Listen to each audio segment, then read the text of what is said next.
Joining me now on Skype is Chris Kehinde-Nwandu, CEO, CKN News. Chris, good morning. Eid Mubarak, Mike. Good morning to you. Exactly. Happy Eid Kabir. Exactly. Nice to have you. And I hope all the ram is already in the fire somewhere. Mine has just been arrested, Mike. I can't find him. All right. Nice to see you, though. Nice to see you. Let's begin this morning with the Daily Trust. Daily Trust newspaper says, Salah, Buhari issues fresh caution on COVID-19. An IGP warns against mass gathering, and Lawan Gbajabiamila governors urge prayers and patience. Vaccine may be available in 6 months. The NCDC, it's hinting this. Okay. From there, let's go to Blueprint newspaper.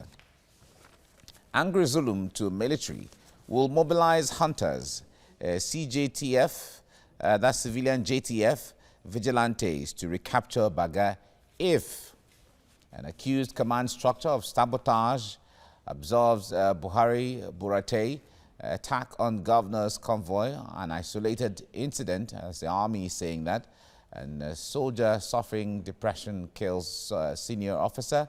Multiple explosions kill one, injure others in Maiduguri. Okay, I guess my guests will be interested in this when we open this discussion. Now let's go to the News Direct. How NNPC stopped $125 million in international fraud. All right. How NNPC stopped $125 million international fraud. Daily Times is next now, and alleged $125 million crude oil scam unsettles NNPC. Alleged $125 million crude oil scam unsettles NNPC. That's Daily Times. Leadership Friday is next now. PMB, that's President Muhammadu Buhari, urges patience as Muslims mark low-key Eid al-Kabir. Lawan Gbajabiamila governors, others preach tolerance. An IGP, that's the Inspector General of Police, orders nationwide surveillance. Okay, that's the Leadership Friday. From there, let's go to the national economy, which is the last one we're looking at now. Federal government's domestic gas consumption plan to grow economy. It begins cost containment in oil and gas industry. All right, that's the national economy. Okay. Chris, let me come to you on the story on the front page of the Blueprint newspaper. Blueprint newspaper this morning is saying, angry Zulum to military will mobilize hunters, civilian JTF vigilantes to recapture Baga, and it's conditional. It's obvious that he is not satisfied with the operations of the military, and in fact is accusing the command structure of sabotage. You recall that just a few days ago, his convoy was attacked on his way to Baga to distribute relief materials. What troubles you, or what great concerns do you have about this? Well, Mike, first and foremost, I think the governor should be first and foremost grateful to the military or security agencies. I think he should be able to appreciate them for saving his life. Mike, if you watch that the clips of that incident, you will see how the security agencies, both the army, the police guys, the DSS, and everybody around him, put their lives at stake in order to ferry him into an armored vehicle. That in itself speaks volume.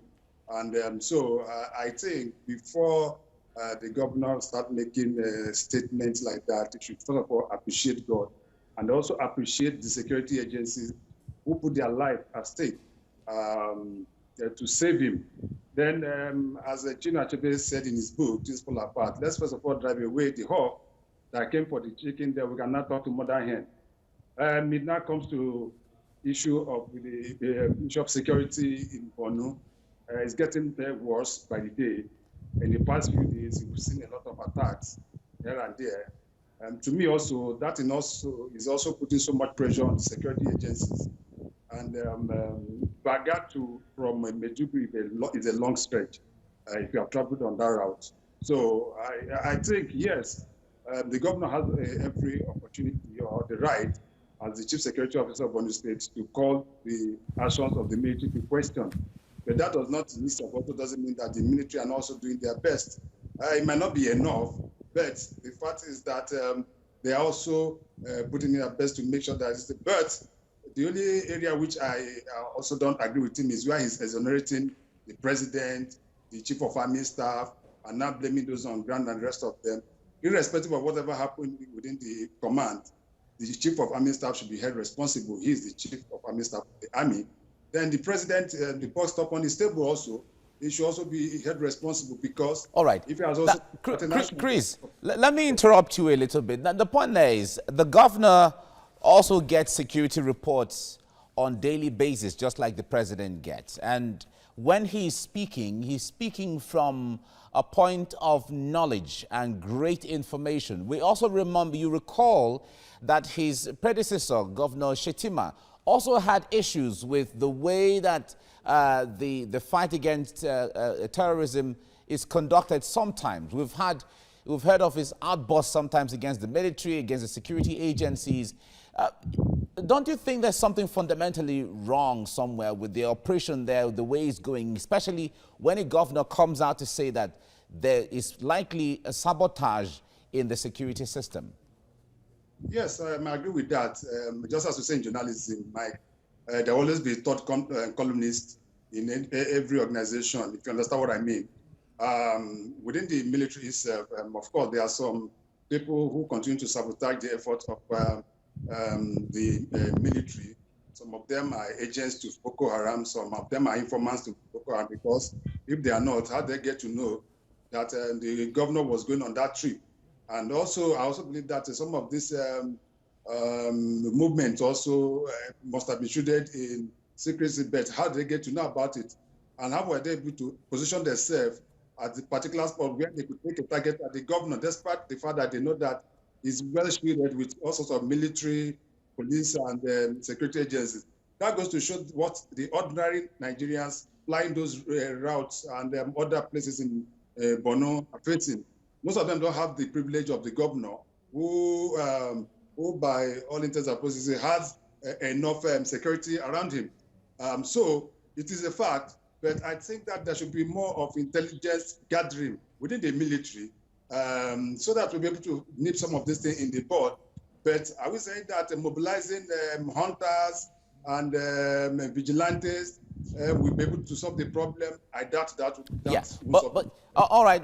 What the governor says, of course, everyone knows anywhere that hunters and vigilantes cannot handle situations like that. When you're talking about, you can't compare them to the military when it comes to capacity, professionalism, and training and stuff. I guess he's just using, from the reports anyway. But if he's saying that if the military doesn't, do the necessary or do the needful, that he will mobilize all of those to recapture Baga. The concept of recapture Baga, does it send a signal that we still have some territories that are not under the military? Definitely, without any doubt of part, despite the denial by the military that no part of Borno State is under Boko Haram, that is a fallacy. There are so many parts of Borno State where you cannot penetrate, and the military know that. So many parts that are under the under Boko Haram now. You can only maybe move to most of the local government headquarters, But when you start moving away, kilometers away from the local government headquarters, most of these places are under the under Boko Haram, and that is what we'll be saying, that immediately that Lake Chad area was cleared by the Chadian military. Our military ought to have also covered off that area to be able to make sure that these guys we are eliminated once and for all. But we allow them to move in, and after the Chadian military settled their own area, we allow them to move into our area. Now they are regrouping and causing a lot of havoc. I think there should be a lot of re-strategizing on the part of our military, both the Army, the Air Force, and other military agencies, to be able to make sure that all this it was one of the cardinal promises of the NNPC government in 2015. And the security challenges is just rising by the day, and it's not good enough. All right, we have to leave it here now. Chris Kende Nwandu, thank you very much for talking to us on TVC.